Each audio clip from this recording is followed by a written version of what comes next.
Saudara, warga Pondok Bambu, Kecamatan Durensawit, Jakarta Timur dikejutkan oleh kasus pembunuhan yang dilakukan dua remaja putri kakak beradik terhadap ayah kandung mereka. Perbuatan di luar nalar ini terjadi karena pelaku sakit hati oleh perlakuan korban. Lantas perlakuan seperti apa yang diterima kedua pelaku hingga membuat mereka nekat menghabisi nyawa sang ayah? Kami akan mengulasnya dalam gelar perkara hilang nyawa di tangan anak kandung.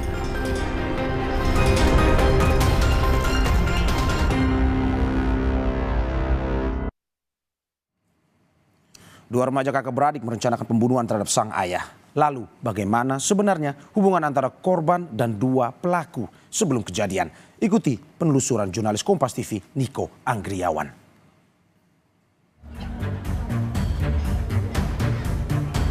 Kakak beradik membunuh bapak kandungnya.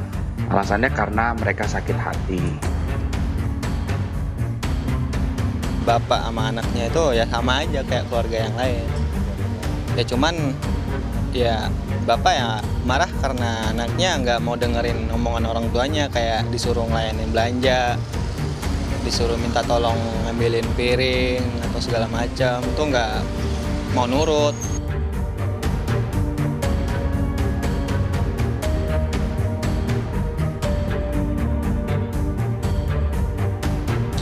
Beberapa waktu lalu, warga Durensawit, Jakarta Timur digegerkan dengan aksi dua bocah yang tega menghabisi nyawa ayahnya sendiri. Diduga, bocah yang masih di bawah umur tersebut melakukan perencanaan sebelum melancarkan aksinya tersebut. Lalu apa yang menjadi penyebab dua kakak beradik ini tega menghabisi nyawa ayahnya? Simak penelusurannya bersama saya, Niko Anggriawan, dalam gelar perkara.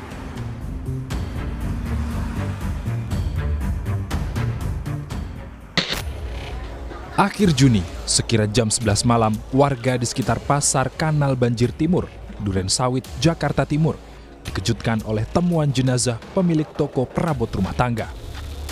Warga menemukan jenazah lelaki berinisial SR dalam kondisi mengenaskan.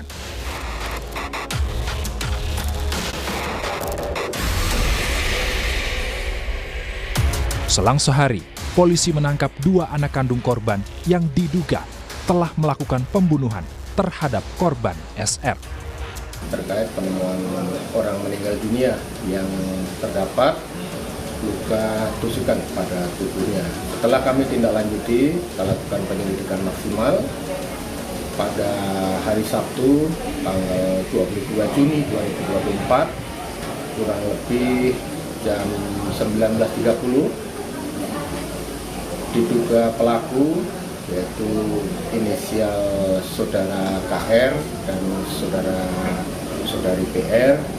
Nah, kurang lebih usianya masih berkisar 17 tahun, artinya secara hukum di bawah umur.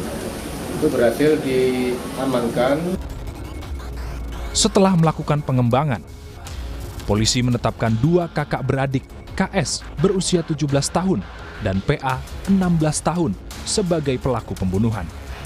Maka penyidik berdasarkan bukti yang cukup dan telah dilakukan gelar perkara melalui proses penyidikan yang berbasis ilmiah atau scientific crime investigation, maka tersangka pembunuhan seorang laki-laki ini menjadi dua. Jadi anak KS dan anak PA. Pembunuhan terhadap SR sebelumnya telah direncanakan oleh kedua anak perempuan korban. KS dan PA menyerang korban pada malam hari saat SR tengah tertidur di dalam toko yang mereka tempati. KS menggunakan pisau dapur, sementara sang adik menggunakan papan kayu untuk mencuci baju. Setelah nyawa korban melayang, kedua anak tersebut kabur sambil membawa motor dan handphone milik korban.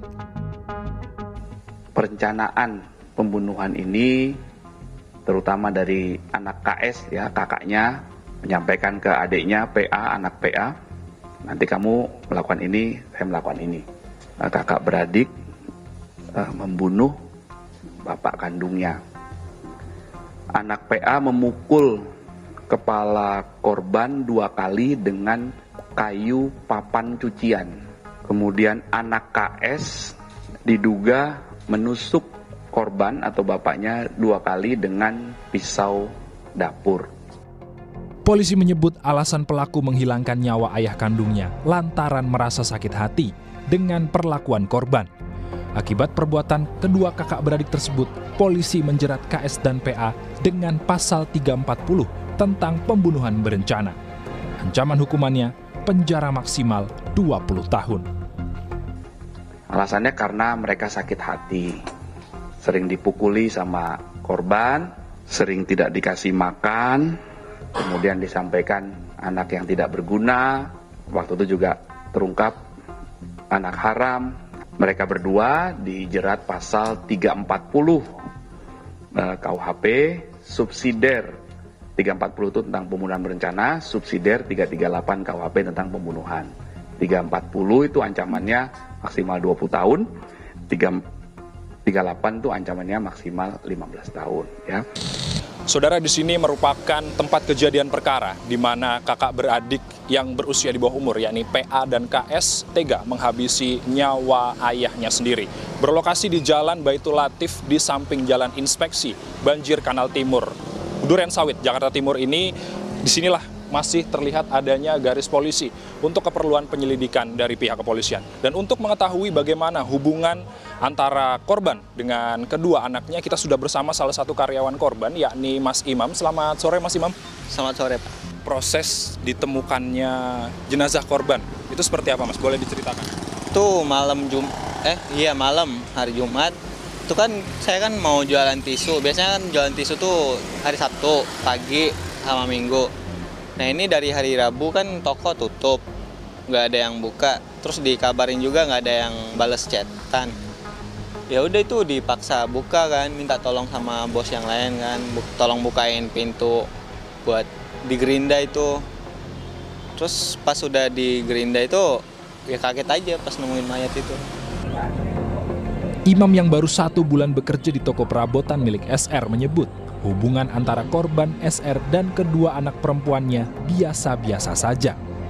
Selama bekerja di toko SR, Imam beberapa kali melihat SR memarahi KS karena anak sulungnya tidak mematuhi saat diminta membantu menjaga toko atau mengambilkan sesuatu. Bapak sama anaknya itu ya sama aja kayak keluarga yang lain. Ya cuman ya bapak ya marah karena anaknya nggak mau dengerin omongan orang tuanya, kayak disuruh ngelayanin belanja, disuruh minta tolong ngambilin piring atau segala macam, tuh nggak mau nurut. Nurutnya pas diteriakin doang atau udah benar-benar kesel, udah dibiarin aja, nggak disuruh-suruh lagi. Cuman ya kalau malam pas nutup ya balik lagi, kayak ya ketawa-ketawa lagi. Bareng-bareng lagi? Iya, bareng-bareng lagi. Selama ini, korban SR dan 2 putrinya tinggal di toko yang dikontrak SR. Diketahui, KS dan PA telah putus sekolah. Sehari-harinya, PA lebih sering tinggal di toko bersama sang ayah dibanding KS yang biasa main keluar rumah selama beberapa hari. Kakaknya itu jarang di rumah? Jarang, soalnya sering keluar. Keluarnya itu kemana, Mas? Gak tahu, katanya ikut temennya ke Citayam, kemana gitu. Oh, jadi nggak di sekitaran Jakarta Timur ya, di sana ya? Iya, di Depok. Saya menemui Komarudin, Ketua RW 03 Pondok Bambu, Jakarta Timur. Komarudin menyebut tidak banyak warga yang mengenal korban secara dekat. Tetapi bagi warga yang pernah berinteraksi, SR termasuk orang yang baik. Belum banyak mengenal beliau. Karena dia kan di situ pengontrak baru 2 bulan dan masih banyak sih memang saudara-saudaranya yang sama-sama pedagang. Menurut kabar dari orang-orang itu dia orangnya baik, pendiam. Artinya bukan tipe orang pemarah, bukan. Ya anaknya udah nggak sekolah dan anaknya itu kadang kalau pulang suka ngomel-ngomel, marah-marah. Gitu. Marah-marah sama bapaknya? Ya bapaknya minta duit, sering minta duit. Kasus pembunuhan yang dilakukan 2 remaja perempuan ini terjadi lantaran pelaku merasa sakit hati dengan perlakuan sang ayah. Kriminolog Hanifah Hasna menilai dalam kasus ini sebutan yang tidak baik pada anak yang dilakukan orang tua dapat menimbulkan kebencian di dalam diri anak. Tidak ada kejahatan yang ujuk-ujuk atau serta-merta atau tiba-tiba. Pasti ada akarnya, pasti ada prosesnya. Nah, prosesnya ini harus kita pelajari. Pelaku ini adalah korban. korban dari orang tuanya yang suka melabel anak ini, ya. Contohnya begini, Mas. Ketika kita sering dibilang, "Hei, kamu itu penipu, kamu itu pemalas, kamu itu nggak bisa dipercaya." Akhirnya label ini yang akan memunculkan sifat atau karakter baru. Kebencian ini bukan timbul semata-mata saat ini saja. Jadi kenapa bisa direncanakan? Karena sakit hatinya sudah lama.